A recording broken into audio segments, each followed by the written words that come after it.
মাকসুম, একদম বন্টিত হয়ে গেছে। আল্লাহি লান তামুতা নাফসান হাত্তা তাস্তাকমিলা রিজকাহা। আল্লাহর নবী বলেন, আল্লাহর কসম, একটি আত্মা, একটি প্রাণ মৃত্যুবরণ করবে না কোনো আত্মা তার জন্য বরাদ্দকৃত রিজিক পূর্ণ না করে। বাতেই লোকমা না খাইয়া আপনার বাফের ক্ষমতাও নাই, আপনি মরে যাবেন।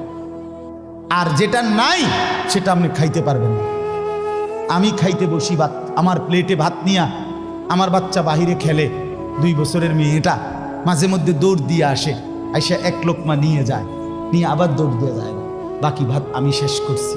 তা আমার মালিক যেন বলে, আনিস, ওই মাঝখানের এই লোকমাটা তোর মেয়েরই ছিল, আমি তাকে যথাসময়ই নেওয়ার জন্য পাঠাইছি।